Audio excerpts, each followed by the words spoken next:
Hi guys, అందరికి కూడా good morning. ఇవాళ వీడియోలో ఏంటంటే ఆంధ్రప్రదేశ్ స్టేట్ నుంచి అయితే ఫారెస్ట్ డిపార్ట్మెంట్ నుంచి అయితే జాబ్ నోటిఫికేషన్ అనేది అయితే రిలీజ్ అయింది. పోస్ట్ నేమ్ వచ్చేసరికి ఫారెస్ట్ సెక్షన్ ఆఫీసర్ అయితే మనకైతే జాబ్ అనేది అయితే రిలీజ్ కావడం అయితే జరిగింది. ఫారెస్ట్ ఆఫీస్ నుంచి అయితే మనకి ఇదైతే సెకండ్ నోటిఫికేషన్ అండి. వీటి నుంచి మనకు మొత్తం రిలీజ్ అయిన జాబ్స్ వచ్చేసరికి 100 జాబ్స్ అయితే మనకైతే రిలీజ్ కావడం అయితే జరిగింది. దీనికి శాలరీ విషయానికి వచ్చేసరికి 32,670 నుంచి 1,00,000 వరకు అయితే మనకైతే శాలరీ అనేది అయితే ఇవ్వడం అయితే జరుగుతుంది. అండ్ ఏజ్ లిమిట్ విషయానికి వచ్చేసరికి 18 నుండి 30 సంవత్సరాల మధ్యలో అయితే మన యొక్క ఏజ్ లిమిట్ అనేది అయితే ఉండాలని అయితే చెప్తున్నారు. అది ఎప్పటికంటే 1 జూలై 2025 నాటికైతే మన ఏజ్ అనేది 18 నుంచి 30 సంవత్సరాల మధ్యలో అయితే ఉండాలి గైస్. వీడియోను ఎవరైనా కానీ కొత్తగా చూస్తున్నట్లయితే please like, share and subscribe చేసుకోవడం అయితే మర్చిపోద్దండి గైస్. ఇప్పుడైతే దీని గురించి మొత్తం చూద్దాము. స్టార్టింగ్ డేట్ ఆన్లైన్ అప్లికేషన్ వచ్చేసరికి 28వ తేదీ జూలై 2025 స్టార్ట్ అయ్యి 17వ తేదీ ఆగస్టు 2025 వరకు అయితే మనమైతే అప్లై చేసుకోవడానికైతే టైం అయితే ఉంటుంది. ఆల్రెడీ మనకైతే ఫారెస్ట్ బీట్ ఆఫీసర్కి అయితే జాబ్ నోటిఫికేషన్ రిలీజ్ అయింది కదా. దానికి అప్లై చేసింటారు కాబట్టి ఆ ఓటీపీఆర్ నెంబర్ ద్వారానే దీనికి కూడా అప్లై అయితే చేసుకోవచ్చు గైస్. నెక్స్ట్ వచ్చేసరికి దీనికైతే ఎగ్జామ్ డేట్ అయితే ఇవ్వడం జరిగింది. ఏంటంటే ఎగ్జామ్ డేట్ వచ్చేసరికి 7వ తేదీ సెప్టెంబర్ 2025 అయితే మనకైతే ఎగ్జామ్ అయితే కండక్ట్ చేయడం అయితే జరుగుతుంది. ఈ పోస్ట్కి అయితే ఎగ్జామ్ డేట్ కూడా ఆల్రెడీ ఇన్ఫామ్ చేశారు. ప్రిలిమినరీ ఎగ్జామ్ డేట్కి సంబంధించి ప్రిలిమినరీ ఎగ్జామ్లో సెలెక్ట్ అయినటువంటి వారికి మెయిన్ ఎగ్జామ్ అయితే సపరేట్గా ఇన్ఫామ్ చేస్తామని అయితే క్లియర్గా ఇక్కడైతే చెప్పడం అయితే జరుగుతుంది. నెక్స్ట్ వేకెన్సీ డీటెయిల్స్ అయితే చూద్దాము.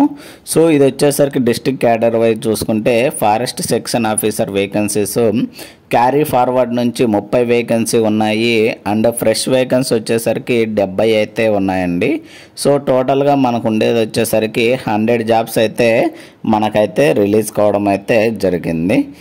మనకు వచ్చేసరికి నెక్స్ట్ ఎలిజిబిలిటీ వచ్చేసరికి సిటిజన్ ఆఫ్ ఇండియా అయితే అయి ఉండాలని అయితే చెప్తున్నారు.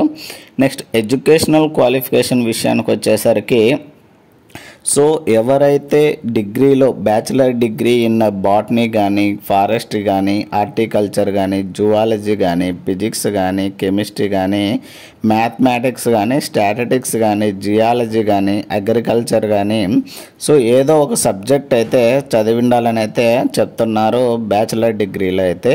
లేదా in engineering with chemical engineering or mechanical engineering or civil engineering any university of India అయితే చదివి ఉండాలని అయితే చెప్తున్నారండి. ఇది ఎలిజిబిలిటీకి సంబంధించి.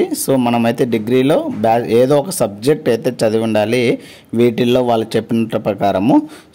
వీటిలో మనం ఏదో ఒక సబ్జెక్ట్ చదివినట్లయితే మనమైతే దీనికి అప్లై చేసుకోవడానికైతే అర్హులమని అయితే చెప్తున్నారు. అండ్ నెక్స్ట్ ఫిజికల్ రిక్వైర్మెంట్స్ వచ్చేసరికి హైట్ వచ్చేసరికి మినిమం 163 సెంటీమీటర్లు అయితే ఉండాలని అయితే చెప్తున్నారు. అండ్ చెస్ట్ వచ్చేసరికి 84 సెంటీమీటర్స్ ఉండాలి. అండ్ ఎక్స్పాండ్ చేసినప్పటికీ మనకైతే 5 సెంటీమీటర్స్ అయితే ఉండాలని అయితే చెప్తున్నారు.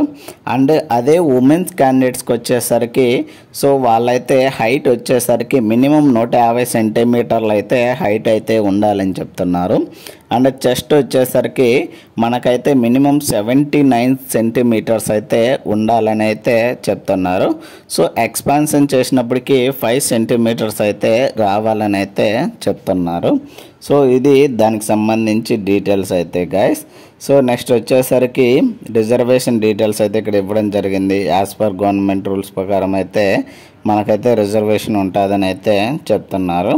అండ్ ఎగ్జామ్ డేట్ అయితే ఆల్రెడీ మనకు ఏంటంటే ఫారెస్ట్ బీట్ ఆఫీసర్ కూడా ఎగ్జామ్ డేట్ అయితే రిలీజ్ అయింది. అది కూడా సేమ్ 7th సెప్టెంబర్ 2025 అయితే మనకైతే ఎగ్జామ్ డేట్ అయితే ఇవ్వడం అయితే జరిగింది.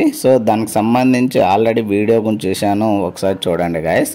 సో నెక్స్ట్ వచ్చేసరికి ఏజ్ లిమిట్ ఆల్రెడీ చెప్పుకున్నాం కదా, మినిమం 18 సంవత్సరాలు ఉండాలి, మ్యాక్సిమం వచ్చేసరికి 30 సంవత్సరాలు అయితే ఉండాలి. ఫస్ట్ జూలై 2025 నాటికైతే కౌంట్ అయితే చేస్తారు. ఒకవేళ 18 సంవత్సరాల లోపు ఉంటే అండ్ 30 సంవత్సరాల కంటే ఎక్కువ ఉంటేనా వాళ్ళైతే ఎలిజిబుల్ కాదని అయితే క్లియర్గా అయితే చెప్తున్నారు. అండ్ ఏజ్ రిలాక్సేషన్ విషయానికి వచ్చేసరికి ఎవరైతే SC, ST, BC, EWS candidates ఉంటారో వాళ్ళకు వచ్చేసరికి 5 years అయితే ఏజ్ రిలాక్సేషన్ అయితే ఇవ్వడం జరిగింది. సో అంటే ఏంటంటే 35 years వరకు ఏజ్ రిలాక్సేషన్ అయితే ఇవ్వడం అయితే జరిగింది. సో అదే ఎస్సీ, ఎస్టీ క్యాండిడేట్స్ వచ్చేసరికి 10 years ఇవ్వడం జరిగింది. అంటే క్యారీ ఫార్వర్డ్ వేకెన్సీస్కి, అంటే ఈ ఫ్రెష్ వేకెన్సీస్కి అప్లై చేయడానికి కుదరదు. ఎవరైతే 35 ఏళ్ళ పైన ఉండి 40 ఏళ్ళు తక్కువ ఉంటారో సో వాళ్ళు వచ్చేసరికి క్యారీ ఫార్వర్డ్ వేకెన్సీస్కి అయితే అప్లై చేసుకోవచ్చండి. ఎందుకంటే 40 years వరకు ఉంది కాబట్టి సో వాళ్ళైతే క్యారీ ఫార్వర్డ్ జాబ్స్కి అయితే అప్లై అయితే చేసుకోవచ్చు. నెక్స్ట్ ఎగ్జామ్ ఫీజు విషయానికి వచ్చేసరికి అప్లికేషన్ ఫీజు వచ్చేసరికి 250 రూపాయలు అయితే పేమెంట్ అయితే చేయాల్సింది ఉంటుంది. అండ్ అప్లికేషన్ ప్రాసెస్ ఫీజు వచ్చేసరికి 80 రూపీస్ అయితే పేమెంట్ అయితే చేయాల్సింది అయితే ఉంటుంది. అండ్ ఎవరైతే SC, ST, BC, ex service మ్యాన్లు ఉంటారో సో వాళ్ళు వచ్చేసరికి ఈ యొక్క ప్రాసెస్ ఫీజు అనేది 80 రూపీస్ అనేది అయితే ఎగ్జామ్టెడ్ అని అయితే క్లియర్గా అయితే చెప్పడం అయితే జరుగుతుంది. సో ఇంకోటి ఏంటంటే వన్స్ ఈ పేమెంట్ చేసిన తర్వాత పేమెంట్ ఇది నాన్ రీఫండబుల్ అని అయితే క్లియర్గా అయితే చెప్తున్నారు guys. So scheme of examination వచ్చేసరికి సో ఫస్ట్ మనకైతే స్క్రీనింగ్ టెస్ట్ ఉంటుంది, తర్వాత మెయిన్ ఎగ్జామినేషన్ అయితే కండక్ట్ చేసి ఇంక్లూడింగ్ కంప్యూటర్ ప్రొఫిషియన్సీ టెస్ట్ అయితే ఉంటుందని అయితే క్లియర్గా అయితే చెప్తున్నారు గైస్. సో దీనికి సంబంధించి నెక్స్ట్ సిలబస్ ఏంటి వాటి గురించి అయితే చెక్ చేద్దాము. సో వన్స్ అగైన్ ఈ వీడియోకి అయితే 20 లైక్లు అయితే టార్గెట్ ఇస్తున్నా గైస్. సో 20 లైక్లు కంప్లీట్ అయితే చేయండి. సో సెలక్షన్ ప్రాసెస్ విషయానికి వచ్చేసరికి OC and ex service man EWS వాళ్ళకి వచ్చేసరికి 40% అయితే రావాలని అయితే చెప్తున్నారు. బీసీ వాళ్ళకి వచ్చేసరికి 35% అండ్ ఎస్సీ, ఎస్టీ వాళ్ళకి వచ్చేసరికి 30% అయితే రావాలని అయితే చెప్తున్నారు. అంటే పర్సంటేజ్ మినిమం క్వాలిఫైయింగ్ నేచర్ వచ్చేసరికి సో ఆ పర్సంటేజ్ అనేది అయితే మనకైతే రావాలని అయితే క్లియర్గా చెప్పడం అయితే జరుగుతుంది. సో నెక్స్ట్ వచ్చేసరికి వేకెన్సీ డీటెయిల్స్ అయితే ఇవ్వడం జరిగింది. ఇక్కడ ఫ్రెష్ వేకెన్సీస్ మొత్తం మనకు రిలీజ్ అయింది 70 వేకెన్సీ రిలీజ్ అయ్యాయి కదా, సో వాటి గురించి అయితే ఇక్కడైతే ఇవ్వడం జరుగుతుంది. సో నెక్స్ట్ ఎగ్జామ్ డీటెయిల్స్ వచ్చేసరికి స్కీమ్ ఆఫ్ ఎగ్జామినేషన్ అయితే చూద్దాము. సో ఫస్ట్ వచ్చేసరికి స్క్రీనింగ్ టెస్ట్ వచ్చేసరికి మనకైతే ఫస్ట్ టాపిక్ వచ్చేసరికి general studies and mental ability and mathematics అని అయితే ఇవ్వడం జరిగింది. సో ఇవి వచ్చేసరికి 75 క్వశ్చన్స్ ఉంటాయి, 75 మార్కులకండి. నెక్స్ట్ పార్ట్ బిలో ఏంటంటే జనరల్ ఫారెస్ట్రీ కింద ఇస్తారు, 75 క్వశ్చన్స్ ఇస్తాడు 75 మార్కులకి. సో టోటల్గా మనకు 150 క్వశ్చన్స్ ఉంటాయి, 150 నిమిషాల టైం అయితే ఉంటుంది. అండ్ 150 మార్కులకైతే ఎగ్జామ్ అయితే కండక్ట్ చేయడం అయితే జరుగుతుందండి. సో నెగిటివ్ మార్కింగ్ విషయానికి వచ్చేసరికి 1/3 అయితే నెగిటివ్ మార్కింగ్ అయితే ఉంటుందని అయితే క్లియర్గా చెప్తున్నారు గైస్.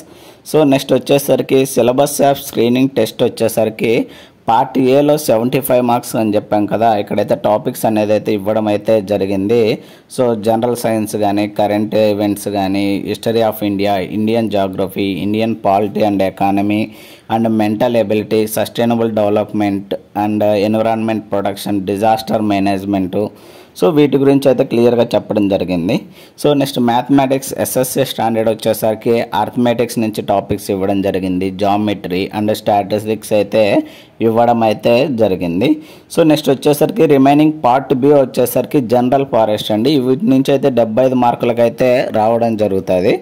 సో ఫస్ట్ వచ్చేసరికి ప్లాంట్ సైన్స్ అండి, సో వాటి నుంచి ఇవ్వడం జరిగింది.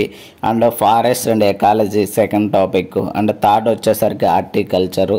నెక్స్ట్ ఫోర్త్ వచ్చేసరికి సాయిల్ సైన్స్. నెక్స్ట్ ఫిఫ్త్ వచ్చేసరికి management of water resource and water sets అని అయితే ఇవ్వడం జరిగింది.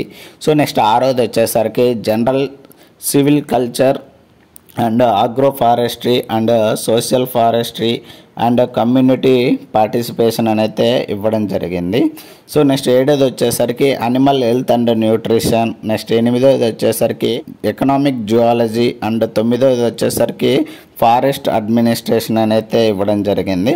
నెక్స్ట్ 10వ వచ్చేసరికి remote sensing and satellite communication. 11వ వచ్చేసరికి ఎన్విరాన్మెంటల్ సైన్స్ అయితే ఇవ్వడం జరిగింది 40A 40B కింద.